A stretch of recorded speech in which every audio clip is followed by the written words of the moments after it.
last night is a celebration of the sport. The idea that, like, again, everybody gets their time. Everybody gets their time to shine in essence, like, for instance, like I saw Justin Ross yesterday.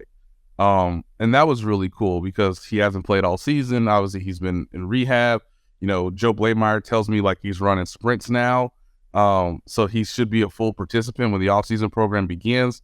But even for someone like that, it's like, wow, that's really, he can see the experience from beginning to end with these guys. And that should serve him well in the offseason. I got to talk to Clyde Edwards-Helaire, who was just elevated to the active roster, got his initial thoughts on he's going to be in uniform. He's probably going to play. He's probably going to get the ball a couple times on Sunday, and what that means to him. And obviously the role reversal between him and Isaiah Pacheco, right? When this team was last year in week 1, it was Clyde who was the starter, and it was Pacheco who, was obviously going to be in a sort of a backup, occasionally get a touch role. And so there's all sorts of things. Could you see Clyde, if he gets the ball, I think it's going to be more like a Ronald, like people are worried. I've seen Chiefs fans worried that all of a sudden he's going to step in and Pacheco's not going to get the ball. I see it as like, he's going to get Ronald Jones time. Like Ronald Jones, the one who might not be out there with a couple carries that he was getting. Who, by the way, Ronald Jones was just all the vibes last night. I mean, just all the vibes of just so happy, smiling. Obviously, he's been to a Super Bowl before, but that was in the COVID era with the Tampa Bay Buccaneers. Even seeing people like Julie Freimeyer and Tiffany Morton of the athletic training staff, I got to talk to them for a little bit. It's that weird discussion where it's like, can you say this on the record, or do I just need to internalize this information? You gotta say, they made him available, or you just went up and talked to him, Nate? I went up and talked to him because I'm smart. And then of course you see like Brett Beach and most of the personnel crew. Like I got to talk to Chris Shea last night. Like these are rare instances where like you're not in the facility, but it's also not like training camp. And so, I tried to do the best I could to talk with people that I don't either see or talk to every day throughout the course of the regular season. So it's fun. When Travis Kelce waved at fans, it was like he was a magician, BJ. I mean, people were like, oh my God, Travis Kelce just waved at us. I love you. I think Donna was the star of the show. Yeah. Jason and Travis, I'd say Donna like I know her. Miss Donna. Jason and Travis Kelce's mom. Yes. Brought cookies. That was the best. I smiled and laughed when I saw that, because like at the heart of all of this, like she's still a mom. Those are still her little boys. She's bringing them cookies. Their place of business for a big work day. It's incredible. So it was a fun night. It's also sort of a mini reunion for a lot of sports reporters, because obviously we're spread out throughout the country, and then we all get together for this crazy event. So I'm excited to see how the week goes. You're starting to get a little bit into the game. Obviously, we'll discuss that here. But yeah, I mean, it's fun to know that like the NFL is still key, and this is just another example. That's a great example of the interest that has nothing really to do with the game, and most of the questions, at least the stuff that gets on social media, really has nothing to do with the game. But I like the fact that you say like this is a time for the beat writers that have been there every day since training camp to just do other things, not worry about talking to the players, because of how busy they are. But one of the real pieces of information that came out from the deal last night, not that it was a huge surprise or that we didn't feel like it was trending that direction, was L'Jarius Sneed going through concussion protocol and being able to practice and get ready for this week. Any other bits of real information, air quote real, for anyone not watching on YouTube? You're asking for a lot, mister. Did I just give you the only one piece of like hard news to come from last night? I mean, Clyde told me he was going to play in the game. So I would say that. I would say L'Jarius Sneed, obviously being out of the concussion protocol, getting his time in the spotlight as well.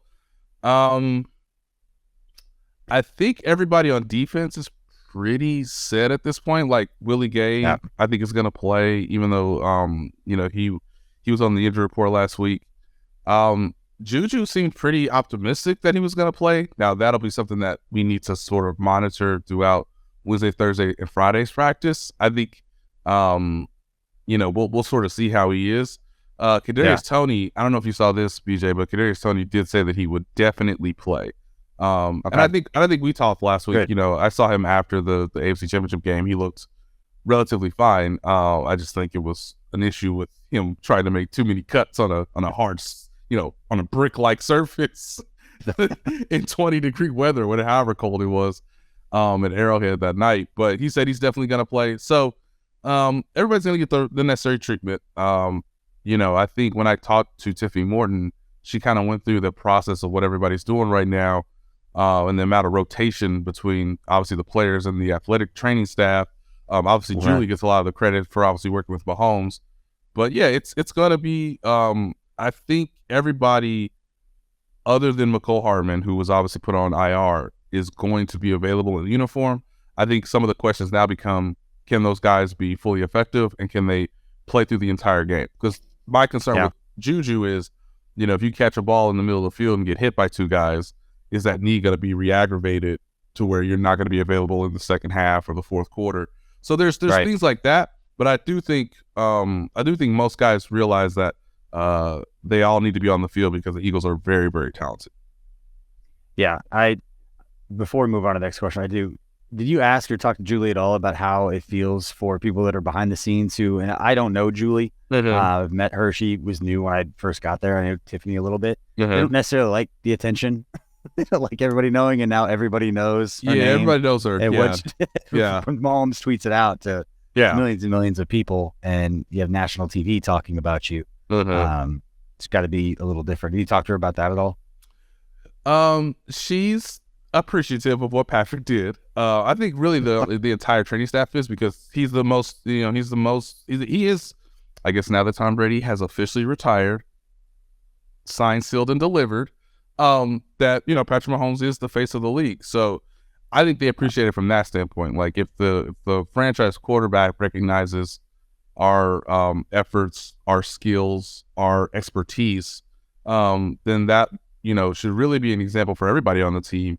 And then, of course, it is really cool, however unusual for her, that, Adam Schefter walks up and says, hi, because now he knows who you are. Same for Ian Rappaport. It was kind of cool. I just sort of sat there for about a 10-minute period just watching people come, in and out of, Julie's, orbit. And Julie's just sitting there okay, I'm not playing, but thanks, guys. And there's not enough time to really get into, the details of what the rehab was, but she was just really commendable about Pat just doing everything that they recommended, that, he had her trust, and vice versa. And then for Tiffany, it was Tiffany sort of said, I'm trying to remember. She said something to the effect of, it's really cool that not only Pat did that, but that was the first thing he did once he got to his phone after the game. It was it's not just cool that he acknowledged her. It was that it was in his own mind after we are obviously celebrating a, impressive win, a remarkable, sort of into the season to get to the Super Bowl. And that's, that's the first thing I think it was the first thing he sort of tweeted out after the game. And you had said after the game when we spoke last week that he was very calm and just very relaxed. Yes. And it's just interesting that he was almost in a reflective manner. I'm putting things together and kind of guessing. It's not there, but I remember you saying that he was just a little bit more relaxed, and to know that he fired off that tweet, it was probably more holy cow, I just did that. Yeah. And did well. Crazy. Did really, really well. Yeah.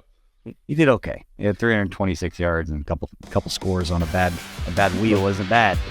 Thanks for watching this production of KC Sports Network, the fastest growing sports media network in Kansas City.